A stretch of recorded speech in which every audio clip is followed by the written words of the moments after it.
Olá, JC Business no ar, esse espaço que o Grupo Cidade de Comunicação criou para debater o mundo dos negócios. Para nos acompanhar, basta se inscrever no canal do GC Mais no YouTube, ativar as notificações e, claro, deixar lá o seu like. Mais uma vez, o nosso bate-papo será com Eduardo Gomes de Matos, fundador da Gomes de Matos Consultoria, mentor de grandes empresas, que hoje vai conversar com a gente justamente sobre a sua função no mercado, consultoria de empresas. Eduardo, mais uma vez, bem-vindo ao JC Business. Bom, Bianca, prazer grande estar com vocês. Bom, a gente que agradece. Olha, quando é que você entendeu, dentro da sua carreira, que seria a sua expertise ajudar outras empresas a alavancar os negócios, a sair de crises, a ter mais longevidade? A minha carreira começou no Grupo Pão de Açúcar. Eu digo sempre que eu tive muita sorte, Deus é muito bom para mim, porque o primeiro cliente foi o Grupo Pão de Açúcar. Então eu comecei minha carreira como consultor em 91, ainda numa carreira paralela, porque eu também era executivo de grandes empresas, mas eu trabalhava às noites e no sábado no Grupo Pão de Açúcar. E em 95 eu tomei a decisão de ser somente consultor, porque o consultor ele tem um desafio constante. A profissão de consultoria, para quem gosta de desafios, para quem não gosta de rotina, para quem gosta de resolver problemas, é a carreira ideal. Então eu comecei em 95 full time como consultor, fundando a Gomes de Matos Consultoria. Pequenas, médias e grandes empresas vão precisar da figura de um consultor em determinado momento? Sempre precisa. O papel do consultor ele é um agente externo. Ele é um agente externo que identifica problemas ou oportunidades de melhoria naquela organização, elabora um plano e desse plano ele implementa esse plano. Antigamente os consultores eles eram vistos mais como médicos de empresa.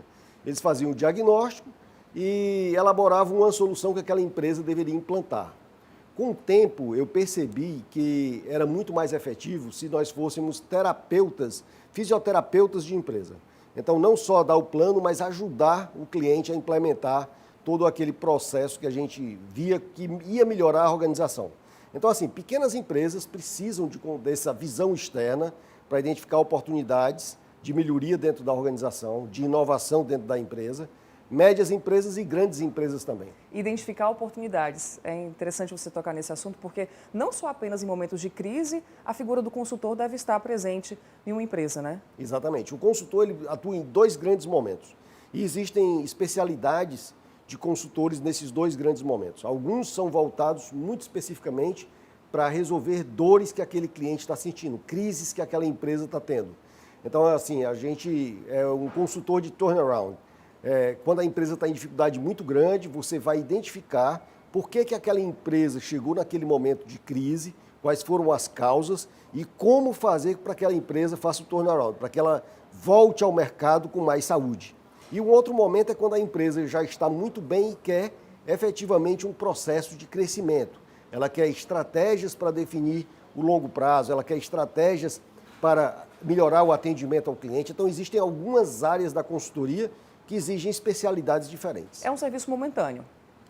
É um serviço momentâneo, o consultor sempre trabalha por projetos, ele tem uma data de início e uma data de final daquele projeto.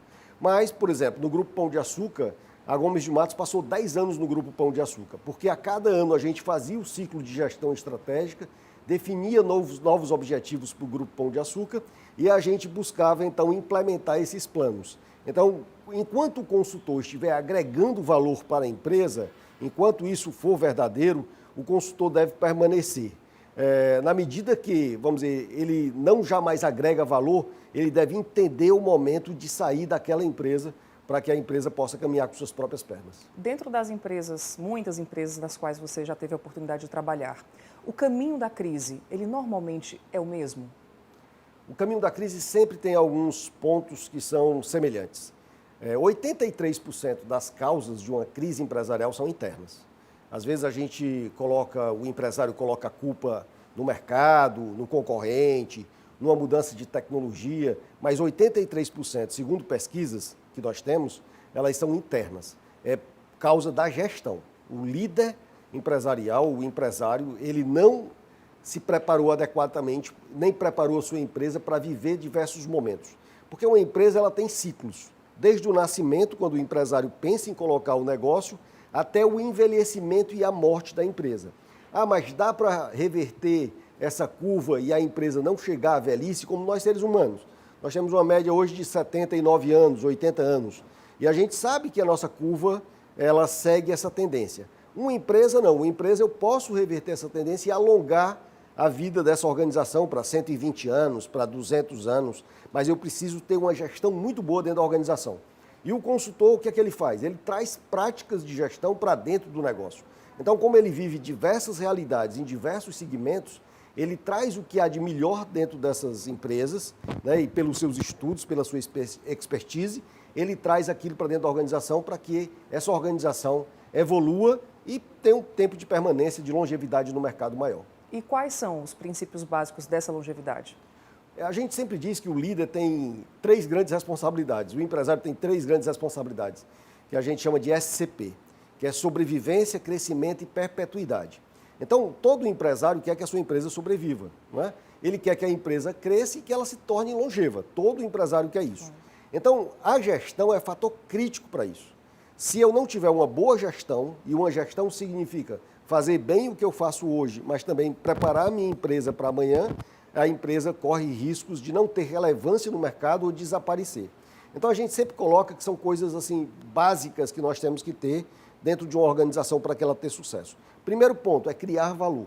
Eu tenho que ter algum produto, algum serviço que resolva o problema de um cliente. Então, eu tenho que ter isso. Segundo ponto, eu tenho que vender, atrair pessoas para essa minha solução, para esse meu produto, para esse meu serviço. Então, eu tenho que atrair, ter o marketing para isso. O terceiro passo fundamental é vender. Eu preciso transformar esses clientes potenciais em clientes efetivos e continuar com recorrência, com venda recorrente. O quarto ponto é entregar o que eu prometi para esse cliente. Então, eu tenho que entregar o que eu prometi, seja um produto, seja um serviço. Quando a gente vai a um restaurante, aquele restaurante diz que tem a melhor comida francesa, a gente espera que efetivamente tenha a melhor comida francesa.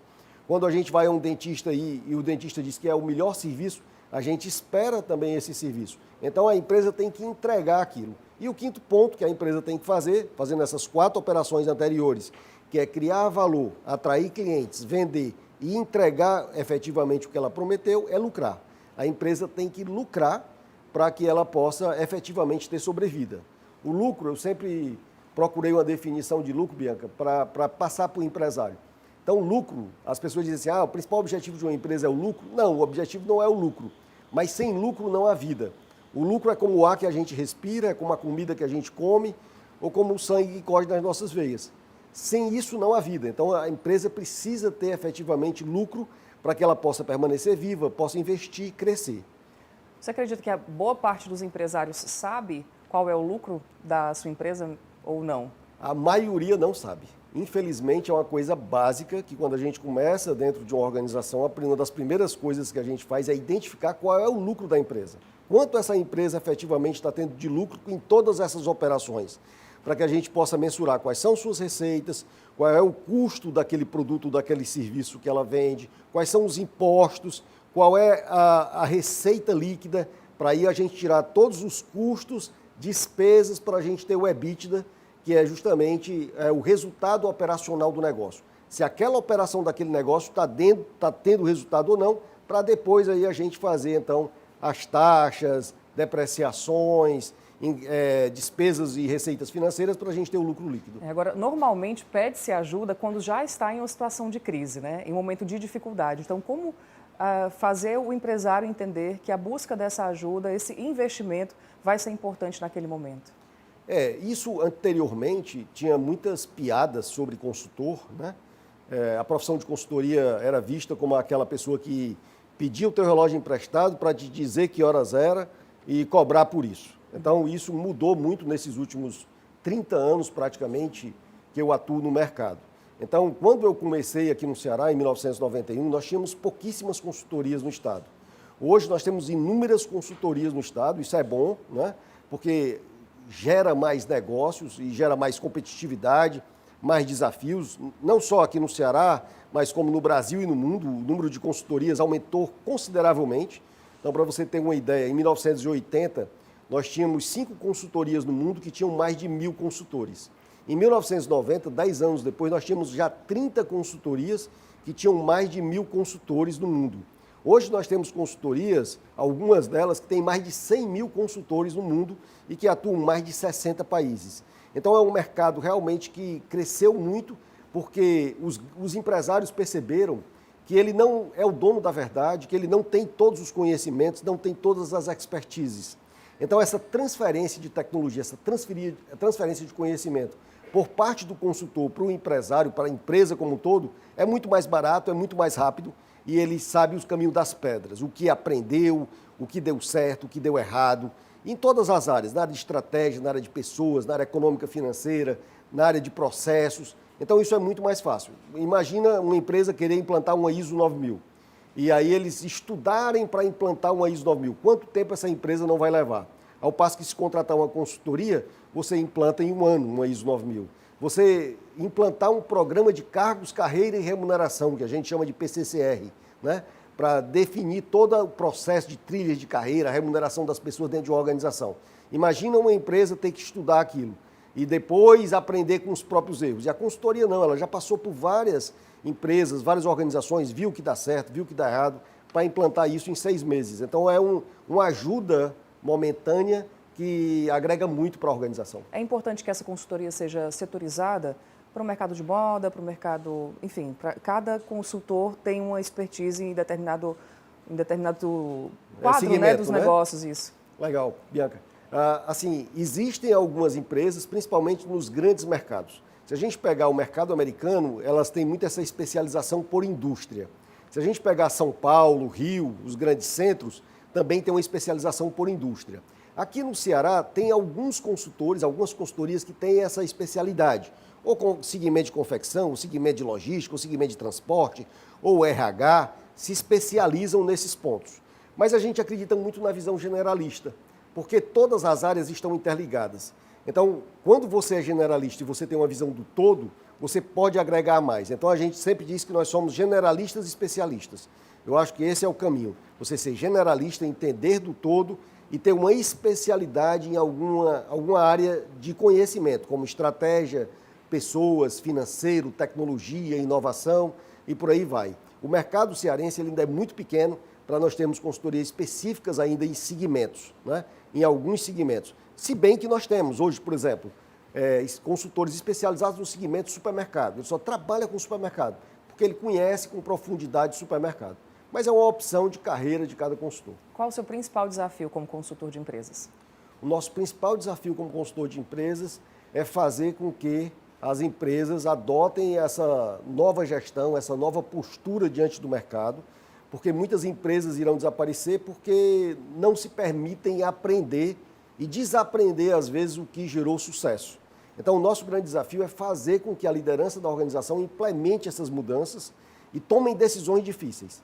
As decisões difíceis que o empresário tem que tomar, eu sempre digo que não são as decisões que ele gostaria de tomar, mas são as decisões que têm que ser tomadas. E isso nem sempre é fácil, porque mais de 90% das nossas empresas são familiares e às vezes envolvem laços emocionais difíceis de serem quebrados. Existem confrontos, então, durante esse período de existência da figura do consultor na empresa? Existe. O consultor, só em ele chegar na organização, ele já gera uma desestabilidade na empresa, porque as pessoas sabem que o consultor veio para fazer mudanças, né? E nesse processo de mudança, quando eu comecei minha carreira, eu tinha 28 anos. E esse grande grupo nacional, tinha um diretor nacional, que ele olhava para mim e dizia assim: Eduardo, você é novinho, mas bate duro, né? E eu dizia assim: olha, eu estou aqui para dizer o que a empresa tem que fazer, não para dizer o que o senhor gostaria de ouvir. Então, o empresário, às vezes, ele tem dificuldade em tomar decisão. A tomada de decisão é o que faz uma empresa, um profissional ter sucesso ou não.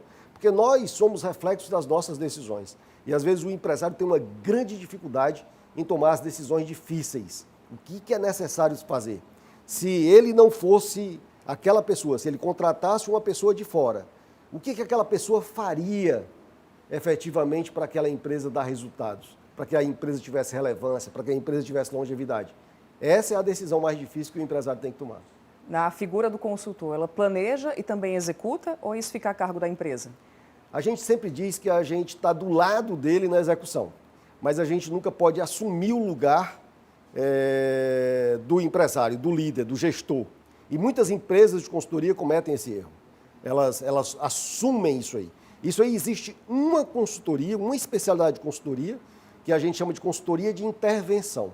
O consultor é contratado, existe uma grande especialidade nessa área. Quando a empresa está em crise, contrata esse consultor que é interventor e o dono da empresa dá a chave da empresa e o poder de decisão para que ele implemente todas as mudanças necessárias para fazer o negócio dar certo. Mas isso é uma especialidade. No geral, o consultor ele não pode assumir o lugar do gestor. E esse é um grande erro, por quê? Porque ele gera dependência. Ele tem que ensinar o cliente a tomar as decisões. Ele tem que ensinar o cliente como fazer, estando do lado dele, mas não fazendo por ele. Consultoria de empresas é futuro, não só presente. Cada vez mais futuro. Consultor de empresas, ele trabalha no que a gente chama de excelência operacional, que é o hoje, que é fazer a empresa ter EBITDA, ter lucro líquido, ter resultados, gerar riqueza, mas também ele também tem que perceber o que irá impactar aquele negócio, quais são as tendências, quais são as mudanças no contexto que irão impactar a empresa para que ele possa se antecipar a essas mudanças que ocorrerão. Então, é papel do consultor fazer esse alerta. É papel do consultor, e nós temos consultorias também. Sim. A Gomes de Matos também contrata consultorias, né? Por quê? Porque a gente quer essa visão externa, e não só a nossa visão como consultor. Pode parecer uma incoerência, né?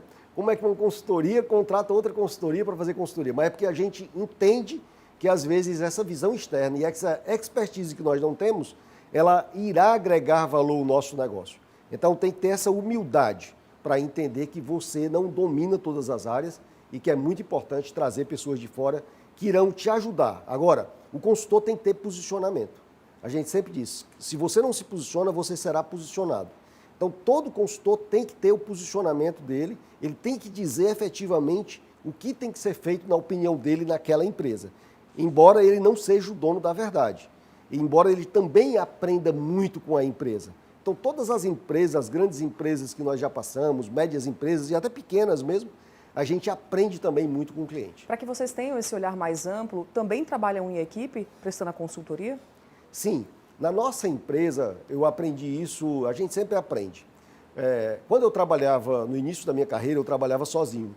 E quando eu fui ser consultor da Ford do Brasil, a Ford sempre colocava uma dupla de consultores. Sempre um mais sênior, com mais experiência, mais cabelo branco, e um mais jovem. No caso, na época, eu era o mais jovem e eu tinha um consultor mais cabelo branco, que tinha mais experiência do que eu, e aprendi muito com ele. E aí, desde essa época, eu implementei na Gomes de Matos que todo projeto da Gomes de Matos tem que ter no mínimo 2 consultores. Porque os 2 consultores têm uma visão diferente. Sim. Quando está numa interação, numa reunião, um olha, o outro observa, um percebe de uma forma, o outro percebe de outra forma. Então, sempre é um trabalho em equipe. E ainda nós temos toda a retaguarda da consultoria que nos subsidia com informações sobre o mercado, com pesquisa, com relatório, para que eu possa entender cada vez mais aquele segmento do cliente ou aquela empresa do cliente, para que eu possa fazer minhas intervenções corretas. Agora eu fiquei curiosa, qual a diferença do consultor sênior para o mais jovem? Qual é o tipo de visão que eles têm? Horas de voo. Sim. Horas de voo. O consultor sênior, normalmente, ele tem muito mais horas de voo, ele já passou por aquelas experiências, aquelas ocasiões, e ele já aprendeu mais do que o consultor mais jovem, que a gente chama de consultor júnior ou consultor pleno. Então, ele tem mais horas de consultoria e isso dá para ele essa percepção, mas não significa que o consultor júnior ou o consultor mais jovem, o pleno, não possa se posicionar. Vou dar um caso. Uma vez nós chegamos numa concessionária Ford, eu e esse outro consultor, que morava em São José dos Campos, e nós chegamos numa concessionária de Recife. E eu percebi que o gerente de projeto que a empresa tinha escolhido não tinha um perfil. No primeiro dia eu percebi isso. No jantar, a gente trocando ideias, eu cheguei para ele e disse, olha, eu vou sugerir trocar o gerente de projetos, né? E vou colocar a sugestão de determinada pessoa daquela empresa. Ele disse, rapaz, mas tu conheceu a pessoa hoje? Eu disse, conheci, mas já foi suficiente para eu saber que ele não vai ter o pique que nós queremos, a determinação que nós queremos. E aí sugeri, efetivamente, e esse que nós sugerimos para ser o novo gestor do projeto foi o melhor gestor de projeto dos projetos realizados nas concessionárias na época em Recife. O consultor jovem é mais arrojado, ele tem mais coragem do que o sênior? Às vezes sim, né? Porque às vezes ele não tem algumas amarras, né? Então às vezes ele é mais ousado e é por isso que é sempre bom, e na nossa organização, na nossa empresa da Gomes de Matos, a gente sempre usa isso, um consultor mais jovem e um consultor que tem mais horas de voo. Bacana, Eduardo. Agradeço mais uma vez a sua participação aqui no JC Business. Sempre muito bom conversar. A gente abre os horizontes também para o mundo dos negócios aqui com essa conversa no JC Business. Obrigado. Obrigado, Bianca. Sempre é um grande prazer compartilhar um pouco da história, do conhecimento, da consultoria, que é um mercado enorme no mundo todo, são bilhões de dólares. E quanto mais consultores tiver no mercado, qualificados, melhor, né? Para isso a gente tem até um projeto que depois a gente pode bater um papo, que é a Escola de Consultores, que a gente já está na 33ª turma, formando mais de 1.000 consultores aqui no estado do Piauí, Rio Grande do Norte, Ceará. Tá certo, vamos conversar assim, então. Tema aí para um próximo encontro, né? Muito obrigada mais uma vez e a você, até a próxima. Tchau.